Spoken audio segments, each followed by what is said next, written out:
Então vamos prosseguindo o nosso estudo da confissão de fé. Hoje nós vamos iniciar o capítulo 3. Então se você tem o caderninho de membro aí, você vai poder acompanhar aí o texto. Lembrando, a importância de uma confissão de fé para uma igreja.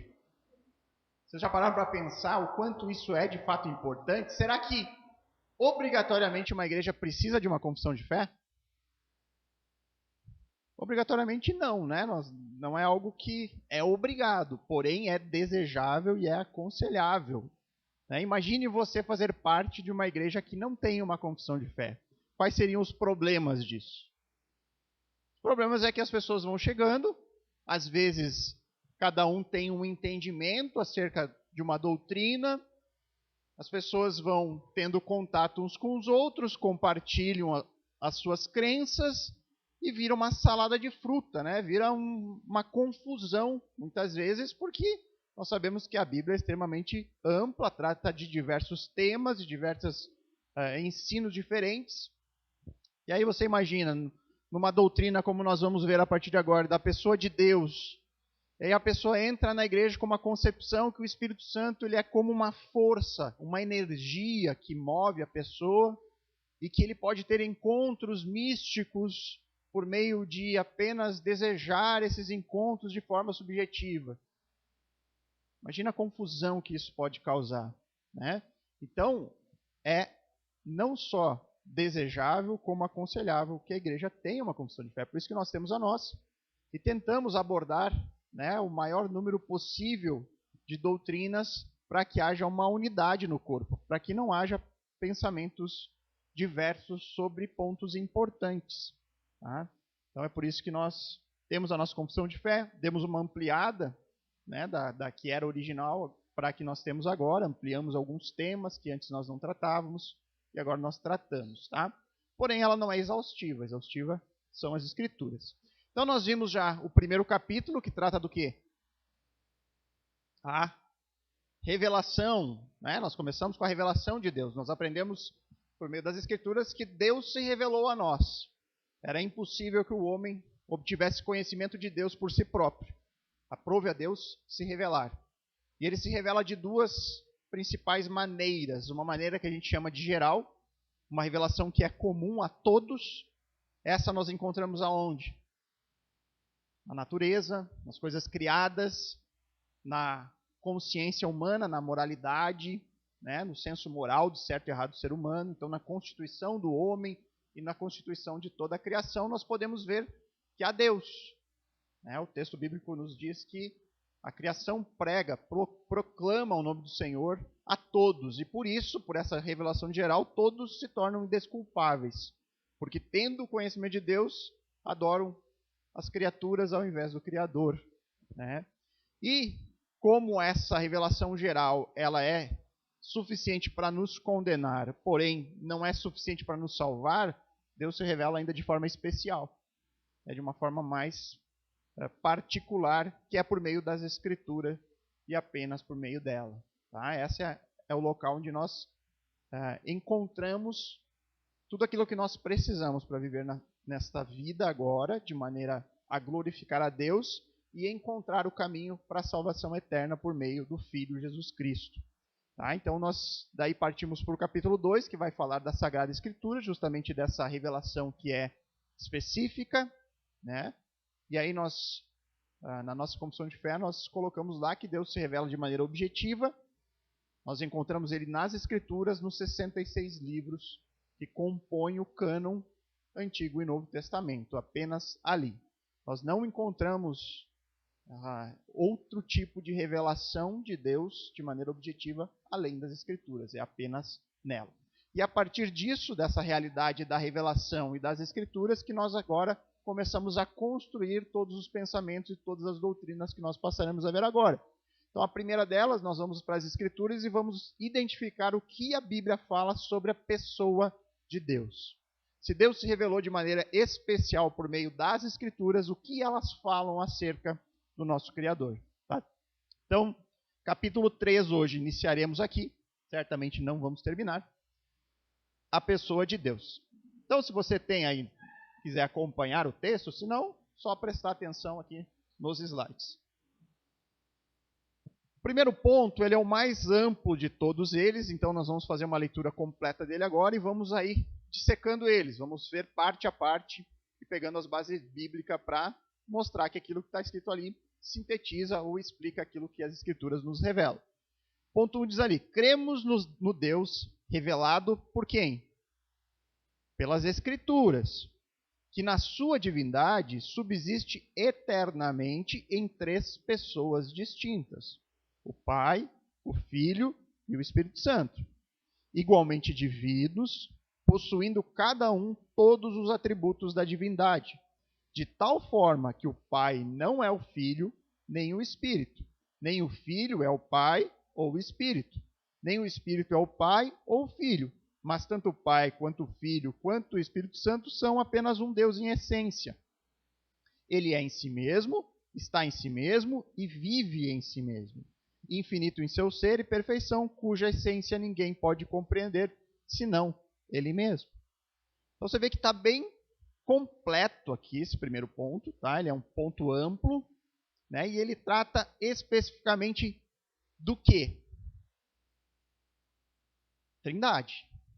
Tá? Então, nós diríamos que o que diferencia as religiões que se dizem cristãs da ortodoxia para uma seita, para qualquer outro tipo de ensino que não corresponde com o padrão bíblico, é a doutrina da Trindade.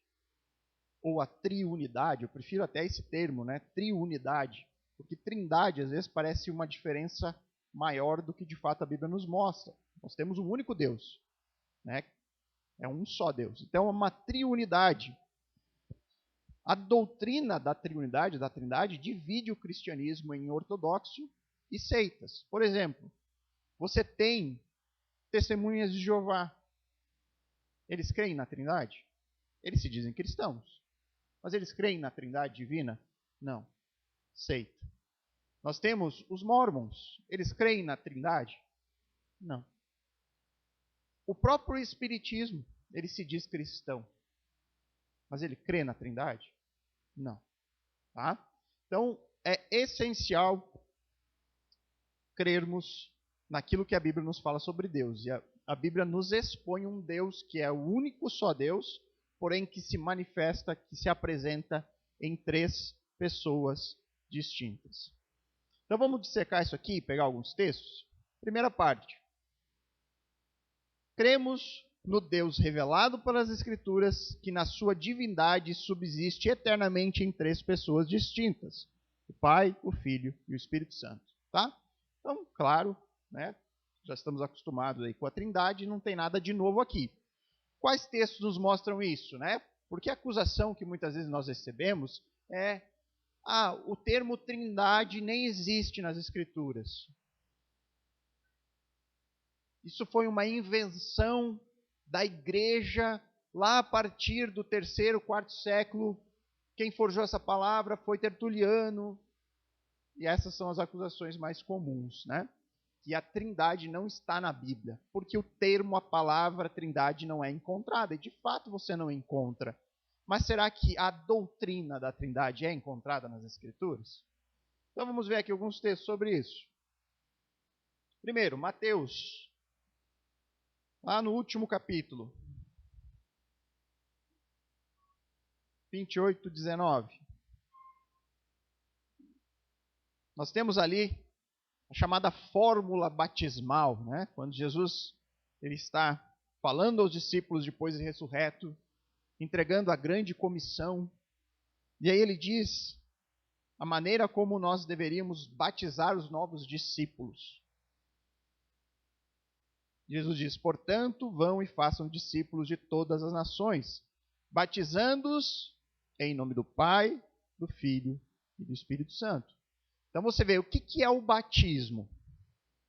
O batismo ele é aquela confissão pública de fé. Né? A pessoa que conhece a Cristo, que se entrega ao Senhor Jesus, que quer dedicar sua vida, servir ao Senhor, ela vai passar por um processo, né, de discipulado, enfim, de conhecer a fé cristã, os custos de ser discípulo de Cristo, E chega um determinado momento que ela decide, opa, eu quero confessar essa minha fé diante dos outros. Quero que as pessoas testemunhem a minha conversão, aquele sinal externo, né? O batismo é um sinal externo de algo que aconteceu já aqui dentro. E aí as pessoas da igreja participam disso como testemunhas, para cobrar depois aquela pessoa, né? Olha, você confessou a sua fé publicamente. E Jesus diz que o batismo, esse processo, né, de descer as águas, né, de submergir ali como uma representação do sepultamento do velho homem, o renascimento de uma nova criatura com Cristo, ele é feito com uma fórmula. Ele diz, você deve batizar as pessoas em nome do Pai, do Filho e do Espírito Santo. Jesus coloca as três pessoas em um pé de igualdade. Jesus coloca os três na fórmula da confissão pública de uma fé.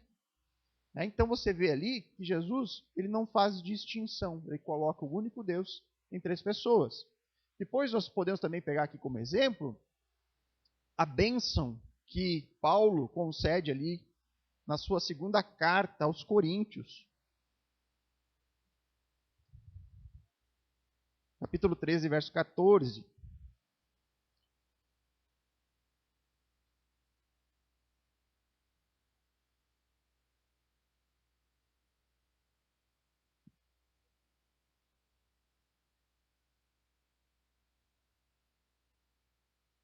Então o texto diz, Paulo se despedindo então da igreja, querendo abençoá-los aqui na parte final, ele diz que a graça do Senhor Jesus Cristo, o amor de Deus e a comunhão do Espírito Santo sejam com todos vocês. Parece que Paulo tinha muito claro a doutrina da Trindade, e ele abençoa aquela igreja com base na graça do Senhor Jesus Cristo, no amor de Deus, e aqui é uma expressão comum para ser utilizada para o Pai. Você vai encontrar a pessoa do Pai muitas vezes sendo citada apenas como Deus, e a comunhão do Espírito Santo. Paulo desejava que todas as três pessoas da Trindade estivessem com aquela igreja. Tá? Eu estou pegando apenas poucos textos. Se você olhar na confissão de fé, você vai ter muitos outros textos para dar base a isso, mas não é o propósito nosso aqui analisar todos eles, esmiuçar todos eles, mas sim pegar os principais ou aqueles que transmitem a ideia de maneira mais clara. Certo? Nenhuma novidade aqui para nós. Seguimos em frente. Igualmente divinos. Quem que é igualmente divino? As três pessoas. Pai, Filho e Espírito. Possuindo cada um todos os atributos da divindade. E esse talvez seja o principal ponto na construção dessa doutrina. Nós vemos que as Escrituras trazem as três pessoas tendo atributos de Deus. Você tem as três pessoas aparecendo nas Escrituras como tendo aqueles atributos que a gente chama na teologia de incomunicáveis, como eternidade, como onisciência, como onipresente, atributos que pertencem apenas à divindade. E você encontra nas Escrituras tanto o Pai quanto o Filho e o Espírito apresentando esses atributos. Então, por mais que você não tenha a palavra trindade nas Escrituras, você tem todas essas três pessoas apresentando atributos que pertencem apenas à divindade. De tal forma que eles não se misturam. O Pai, ele não é o Filho nem o Espírito. O Filho, ele não é o Pai ou o Espírito. Nem o Espírito é o Pai ou o Filho, mas tanto o Pai quanto o Filho quanto o Espírito são apenas um Deus em essência. Tá? E aqui, irmãos, a Trindade em si ela é algo extremamente elevado. Né? Muitos teólogos diziam que é tão absurdo que só pode ser verdadeiro. Porque nós não conseguimos compreender logicamente como ela funciona. Nós não conseguimos explicar logicamente como três se tornam um. Né? É difícil para nós essa compreensão. Nós aceitamos por fé. Tá? Um exemplo que às vezes as pessoas dão para tentar explicar é o exemplo da água. Alguém já ouviu esse exemplo? A água tem três estados. Né? Líquido, sólido e gasoso. São três estados diferentes, mas são ainda água na sua essência. Correto isso? Dá para provar se... Não dá, né?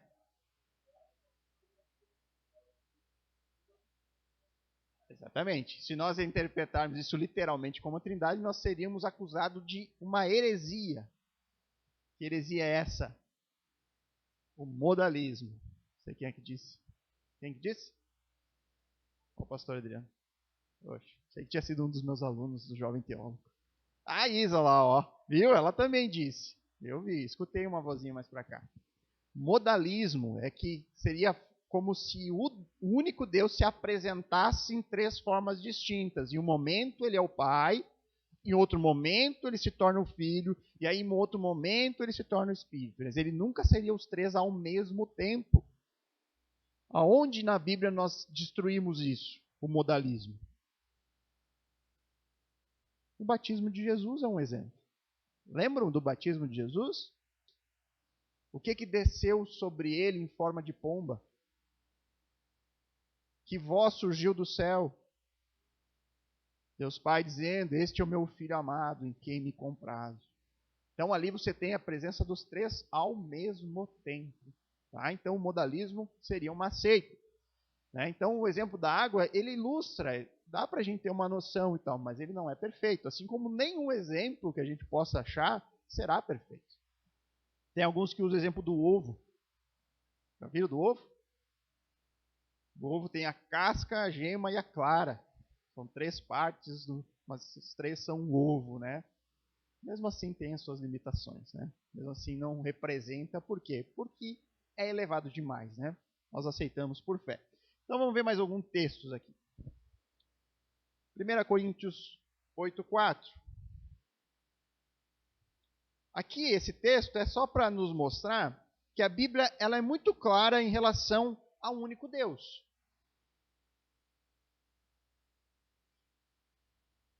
Estou usando a NVT aqui, tá, irmãos? Na quarta-feira, por costume aqui, por padrão, nós temos usado a NVT, tá? Só para esqueci de dizer no início.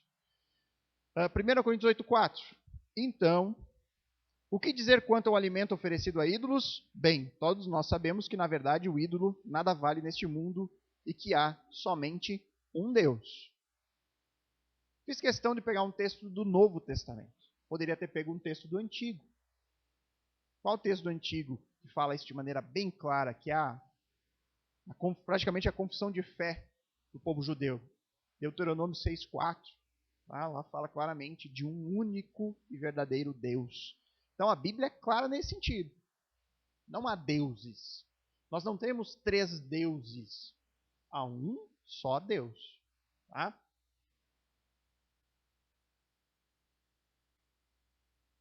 Evangelho de João, capítulo 1, verso 1. E aqui nós já vamos para o Filho. Sabe que o Filho é Deus? João 1 diz: no princípio, aquele que é a palavra já existia. Quem é a palavra aqui do texto? Jesus, ele vai dizer lá no verso 14, né? João explica quem é a palavra no verso 14, dizendo que é Jesus. A palavra estava com Deus e a palavra era Deus. Então nós temos um único Deus, nós temos que Jesus é Deus. Depois, será que o Espírito Santo também é Deus? Atos 5, versos 3 e 4. Aquela história de Ananias e Safira, né? Então Pedro disse: Ananias, por que você deixou Satanás encher seu coração? Você mentiu para o Espírito Santo quando guardou parte do dinheiro para si. A propriedade era sua para vender ou não, como quisesse. E depois de vendê-la, o dinheiro também era seu, para entregar ou não. Como pôde fazer uma coisa dessas? Você não mentiu para nós, mas para Deus. O que Pedro está igualando aqui? Para quem que Ananias havia mentido lá no verso 3? Você mentiu para o Espírito Santo. E depois o verso 4 ele diz: você não mentiu para nós, mentiu para Deus. Ou seja, mentir para o Espírito é mentir para Deus, segundo Pedro. Então nós temos aqui um texto que mostra o Espírito Santo como divindade. Então, distintos, porém, um só Deus.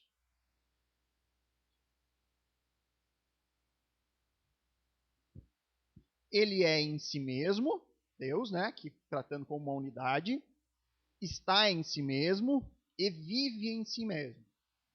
Infinito em seu ser e perfeição, cuja essência ninguém pode compreender senão ele mesmo. Que texto nos ajuda aqui? Vamos lá para Salmos. Salmo 90, versos 1 e 2. Senhor, tu tens sido nosso refúgio ao longo das gerações. Antes que os montes nascessem, antes que formasses a terra e o mundo, de eternidade a eternidade, tu és Deus. Depois, ainda no Salmo 139.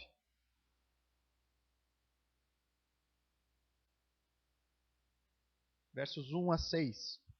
Ó Senhor, tu examinas meu coração e conheces tudo a meu respeito. Sabes quando me sento e quando me levanto. Mesmo de longe conhece meus pensamentos. Tu me vês quando viajo e quando descanso. Sabes tudo que faço. Que medo, hein? Nós deveríamos ter medo disso, né?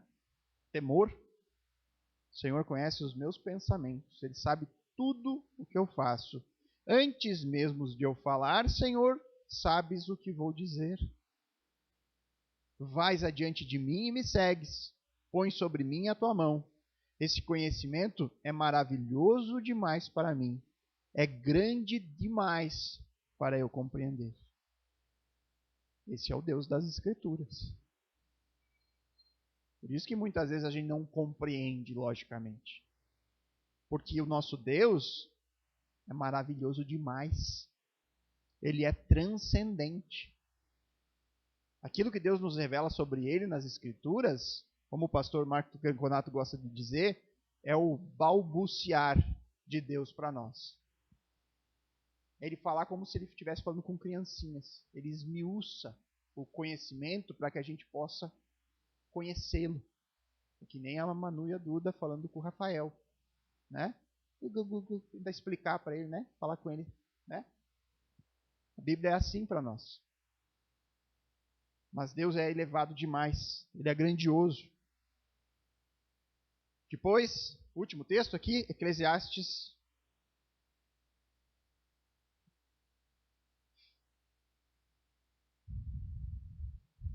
11:5. Assim como é impossível entender o caminho do vento, ou o mistério do crescimento do bebê no ventre da mãe. Cadê a Bruna? Está aqui. Viu? Mistério do crescimento. Vou vivenciar na prática hoje, né? Também é impossível entender as obras de Deus, que faz todas as coisas. Lembram da pregação de 2 domingos atrás? Como que nós devemos nos achegar às Escrituras? Primeiro ponto, reconhecer as nossas limitações. Quando nós vamos às Escrituras para aprender de Deus, a primeira coisa que nós temos que fazer é entender que nós somos limitados. Que nós estamos nos relacionando com um Deus infinitamente maior, infinitamente mais sábio. E ao reconhecer a nossa limitação, o que nós fazemos? Nós oramos, Senhor, me ajuda a compreendê-lo. Me ajuda a adorá-lo da maneira correta, a me relacionar com você da maneira correta, a conhecê-lo de maneira correta. É importante isso, termos essa humildade e o reconhecimento de que ele é alguém cuja nós não conseguimos compreender completamente. Ele é elevado demais. Alguma dúvida nesse primeiro ponto? Tranquilo, né?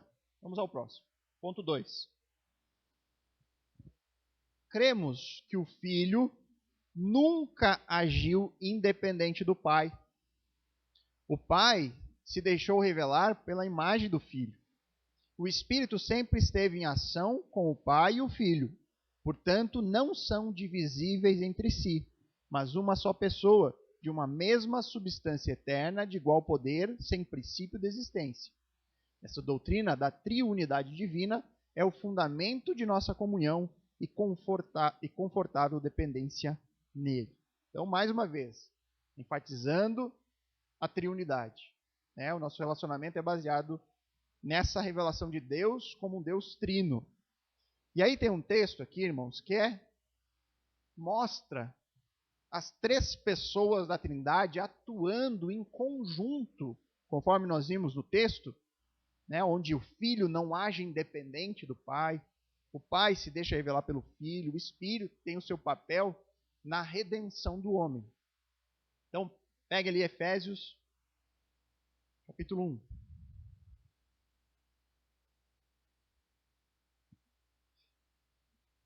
Então, repare como as três pessoas aparecem atuando junto na salvação do homem. O texto diz: todo louvor seja a Deus, o Pai de nosso Senhor Jesus Cristo, que nos abençoa em Cristo com todas as bênçãos espirituais nos domínios celestiais. Mesmo antes de criar o mundo, Deus nos amou e nos escolheu em Cristo, para sermos santos e sem culpa diante dele. Qual é o papel do Pai aqui no processo da salvação, conforme Paulo ensina em Efésios? O Pai nos escolheu. Ele nos predestinou para si, para nos adotar como filhos por meio de Jesus Cristo, conforme o bom propósito da sua vontade.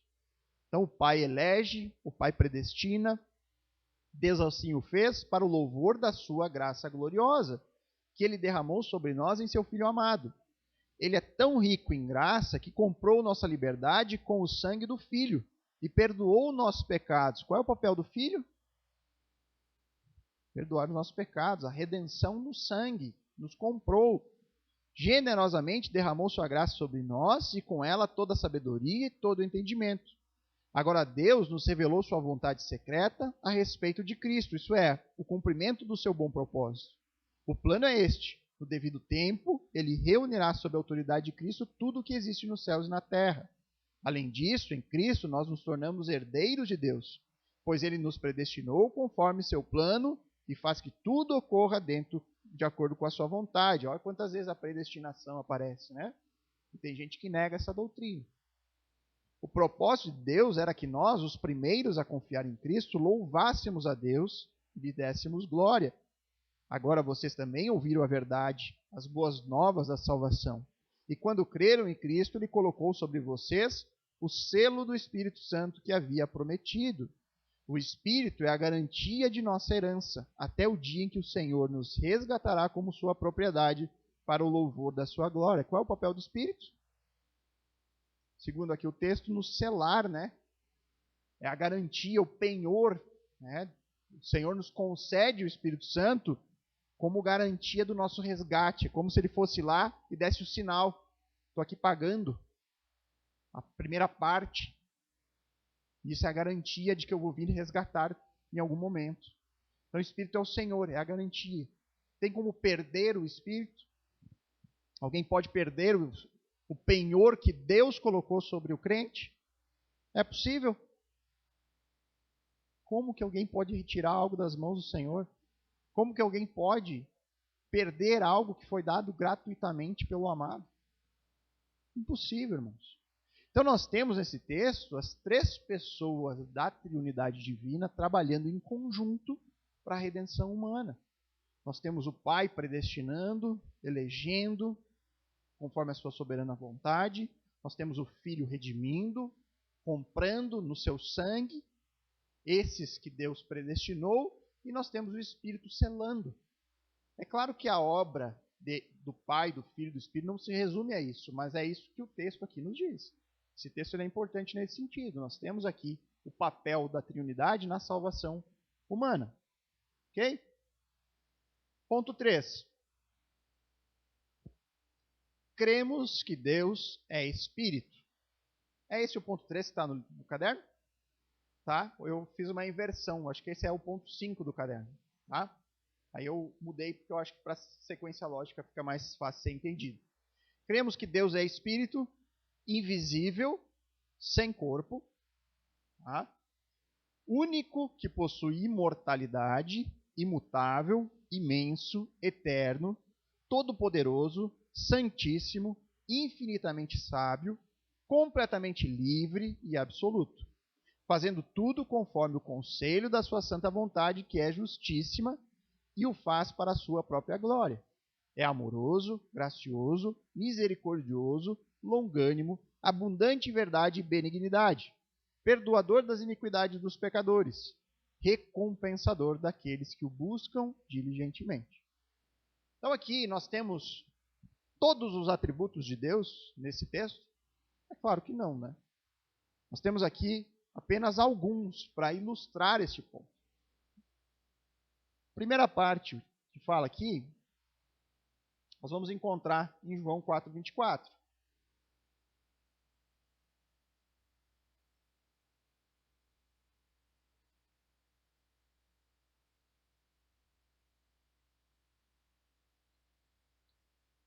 O texto diz: pois Deus é espírito. Deus é espírito e é necessário que seus adoradores o adorem em espírito e em verdade. O que significa que Deus é espírito? Que Deus não tem um corpo físico. Tá? Deus, ele não tem um aspecto para que a gente possa construir uma imagem dele ou algo assim. Por isso que Deus proibia no Antigo Testamento a construção de qualquer tipo de imagem. Nenhuma imagem construída pelo homem poderia acertar o alvo acerca de quem ele é. Ele é um Deus invisível. Todas as pessoas são invisíveis? Não, né? Cristo, quando veio na forma humana, ele adquiriu uma forma, né? Adquiriu uma forma. Loiro, olhos azuis. Oi? Não, né? Nós não sabemos, né? A única coisa que nós sabemos é que a aparência de Jesus não tinha nada que atraísse. É isso que as profecias nos diziam. Não havia nada na aparência dele que chamasse atenção. Então ele era provavelmente um homem comum daquele tempo, daquela região onde Jesus nasceu. Né? Hoje ele tem o corpo, continua com o corpo. Né? Foi glorificado e ele tem. Corpo humano. Voltou, está lá com o corpinho lá no céu. Depois, Lucas.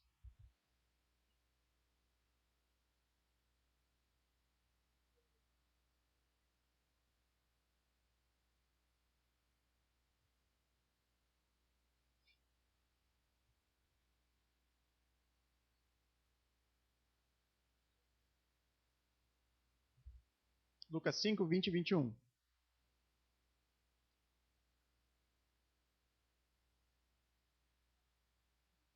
Ao ver a fé que eles tinham, Jesus disse ao paralítico. Lembra do paralítico que desceu pelo telhado? Né? Homem, seus pecados estão perdoados. Mas os fariseus e mestres da lei pensavam: quem ele pensa que é? Isso é blasfêmia. Somente Deus pode perdoar pecados. O que esse texto nos mostra, nos prova? Que Jesus é um anjo? Que Jesus é um ser criado? Que Jesus era um bom homem que veio dar um bom exemplo para a humanidade? Esse texto mostra claramente que Jesus é o próprio Deus. É isso que Jesus quis mostrar ali naquele momento. Quando trazem o paralítico diante dele, o que as pessoas esperariam que Jesus fizesse ali? Apenas curá-lo.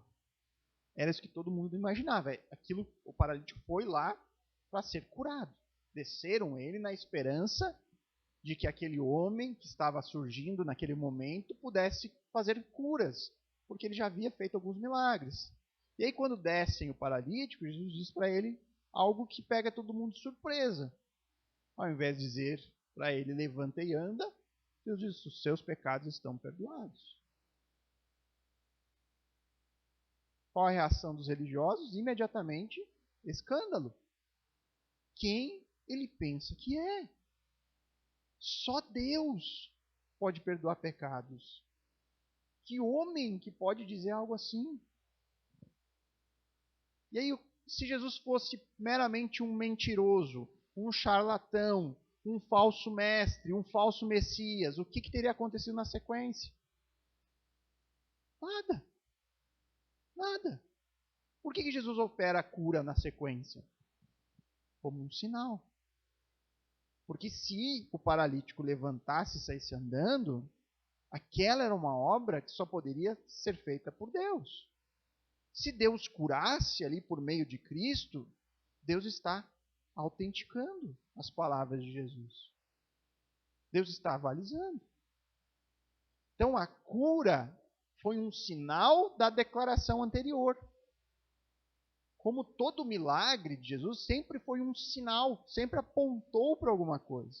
Então naquele momento, Jesus, ao afirmar levanta e anda, e aquele homem ser instantaneamente curado na presença de todos, colocou para baixo a declaração dos religiosos, isso é uma blasfêmia, e autenticou a declaração de Jesus, que ele tinha poder para perdoar pecados.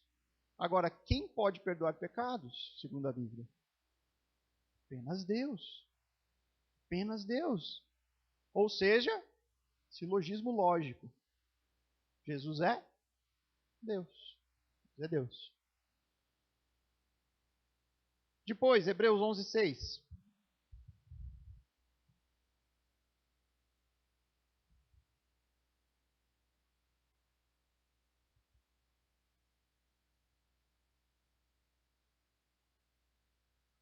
O texto diz: sem fé é impossível agradar a Deus. Quem deseja se aproximar de Deus deve crer que Ele existe e que recompensa aqueles que o buscam. A parte final da declaração do ponto 3 é que Deus é o recompensador daqueles que o buscam. Que recompensa Deus nos dá?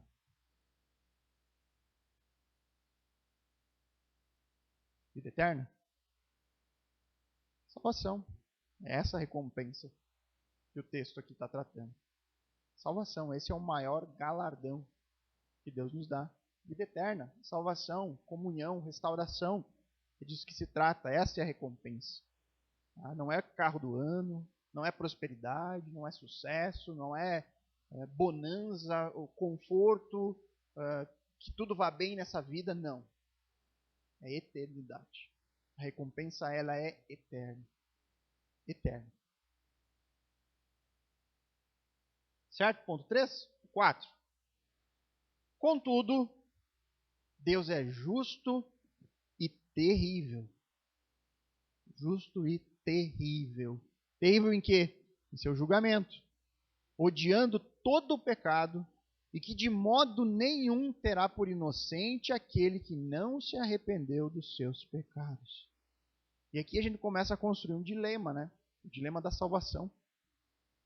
Como pode um Deus justo, que não deixa com que o pecador seja inocentado, pode nos salvar? Como isso é possível? Esse é o dilema da salvação. Um dilema que só é possível ser resolvido pelo próprio Deus.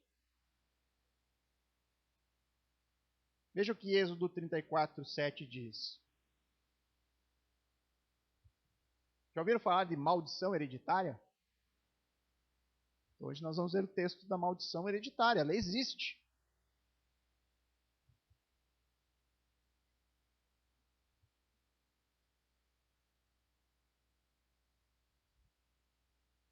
Cubro de amor 1000 gerações e perdoo o mal, a rebeldia e o pecado. Contudo, não absolvo o culpado. Trago as consequências do pecado dos pais sobre os filhos até a 3ª e 4ª geração. Talvez um dos textos mais mal interpretados, mais mal utilizados nas igrejas evangélicas dos nossos dias, né? A ideia de que há uma maldição hereditária. Tem muitas igrejas que fazem rituais de renúncia, né? De quebra de maldição, né? Para que o pecado dos seus antepassados não recaia sobre você. Quem aqui já fez isso? Tem aí, né? Eu também já fiz. Graças a Deus, Deus me libertou dessa maldição, né? Essa que está nas igrejas. O que o texto quer dizer, irmãos? Que realmente, se o meu pai pecou, eu vou sofrer as consequências do pecado do meu pai? É isso? De certa forma é. Só que não da maneira como é ensinado. A ideia aqui é do poder do pecado. Se você é um idólatra, você vai gerar filhos o quê? Idólatras. Muito provavelmente seu filho será idólatra. E esse poder do pecado tende a alcançar gerações. Quando que essa maldição é quebrada? Quando há salvação em uma casa. Quando Deus resgata. E aí você pode reverter esse processo, se tornando crente e gerando filhos igualmente crentes. E aí a misericórdia do Senhor é infinitamente maior ao nos resgatar. Então, se você vem de famílias crentes, a maioria de nós, eu creio que não, né? Tem alguém aqui que veio de família crente? Ninguém. Então, olha só quanta maldição Deus quebrou aqui. Onde nós temos a oportunidade de abençoar as gerações futuras, criando filhos crentes que gerarão outros filhos crentes e assim por diante. Agora, o que é o nosso dever fazer? Transmitir a palavra. A família é o local. Deus instituiu a família como meio de propagação do evangelho. É impressionante como hoje as pessoas depositam muito mais a responsabilidade sobre a própria igreja, às vezes. Ah, mas a igreja tem que ter uma programação para o meu filho. Ah, a igreja tem que ter. Ah, eu preciso de que meu filho tenha coleguinhas crentes. É a família. A família é o maior responsável. Está sob a família o dever da educação, da formação moral e de transmitir o princípio religioso. Pais ensinando os filhos. O que Moisés fala no Deuteronômio que a gente tem que fazer com os nossos filhos? Ensinar, levar para a escola, ele diz, né? Matriculai os vossos filhos na escola. É isso que ensinai de manhã cedo, ao acordar, ao andar, ao se deitar, o tempo todo, ensine, pregue a palavra de Deus aos seus filhos. Nós não podemos relegar isso a outros, terceirizar isso. Do contrário, nós colheremos as consequências e talvez a bênção se reverta em maldição. Infelizmente, a maioria das famílias não estão mais preocupadas com o ensino da palavra nos seus lares. Né? Nós vemos as pessoas enviando os filhos para a escola. A escola ensina ateísmo para os nossos filhos. Os pais não se preocupam em ver o que estão sendo ensinado. Aí eles vão para lá, aprendem a evolução como ciência, com dados científicos. E aí na igreja, quando eles vêm para a igreja, ou até mesmo os pais, pegam lá a historinha de Noé e mostram lá para os seus filhos um barquinho precário, cheio de animal dentro, estufado, né, com bicho girafa com a cabeça para fora, um macaquinho lá, aquele barquinho parece que vai tombar a qualquer momento, né? E aí o que a criança vai formando na mente dela? Não, na escola me ensinam a verdade. Na igreja, em casa, me ensinam historinha de criança. E assim vai sendo feita a formação moral da criança. A partir do momento que ela atinge uma idade de pensar por si só, o que ela vai crer?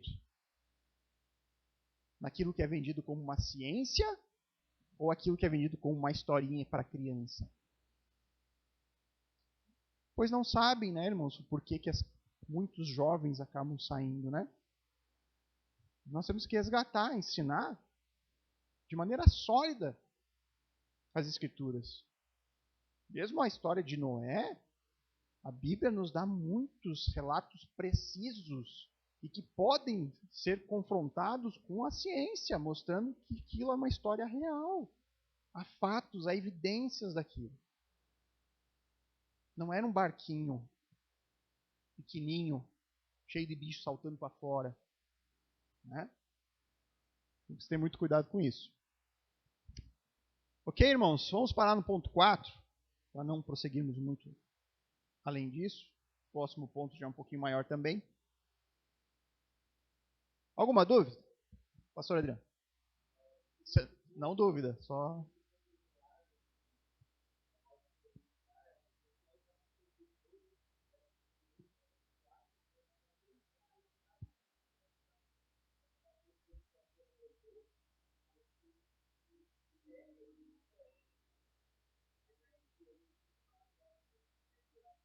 Ezequiel 18.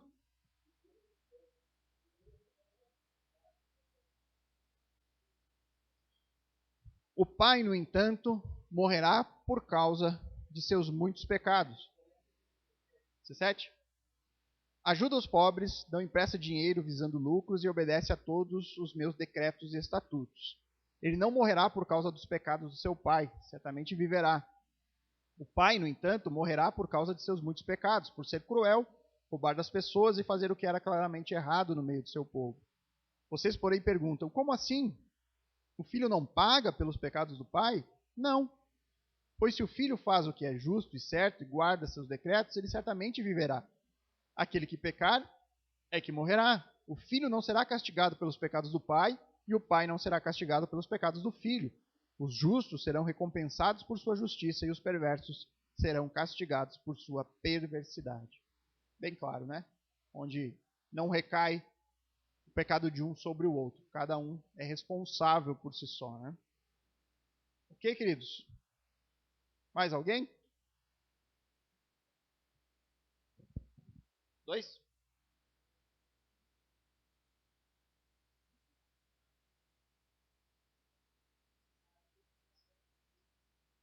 Oi.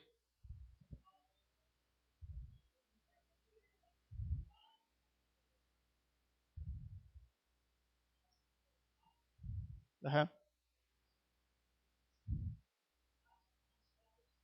Ah, tá. Tem. Uhum. Não, acho. Uhum. Não, aqui tem que corrigir isso. Uhum. Mas um só Deus. Nós temos que trocar esse texto. Viu? Tem alguém atento. Isso aí. Ponto 2, né? Isso aí. Vou fazer a correção desse texto. É um só Deus, né? São divisíveis, mas um só Deus. De uma mesma substância eterna e poder. Certinho. Ok, queridos, vamos então orar para encerrar? Amado Pai, soberano Senhor, obrigado por esse tempo que tivemos junto aqui na igreja, Senhor, aprendendo um pouco mais da Tua palavra, em especial essa doutrina tão importante que é a doutrina da triunidade divina, Senhor, do Deus que se revelou a nós de forma especial por meio das Escrituras, um Deus infinitamente maior, Senhor, altíssimo, da qual nós aprendemos apenas por meio das Escrituras, uma revelação objetiva a nós. Nos humilhamos diante de Ti, reconhecendo nosso pecado e a nossa pequenez, Senhor, do qual nós precisamos tudo e tudo que venha de Ti, Senhor. O Senhor nos abençoe com a Sua infinita graça e misericórdia. Nos agradecemos porque o Senhor nos deu o Seu Filho, Senhor Jesus, nos concedeu o Seu Santo Espírito que hoje habita em cada um daqueles que creem, nos guia na Tua verdade, nos consola nos momentos de dor e de sofrimento, porque eles estão presentes neste mundo. E aguardamos, Senhor, ansiosamente o tempo da redenção e da restauração de todas as coisas. Que o Senhor continue a nos guiar sempre, Senhor, de acordo com a Tua palavra. Esse é o nosso pedido e nossa oração em nome de Cristo. Amém. Bem, queridos, até domingo então, se Deus quiser. Deus abençoe.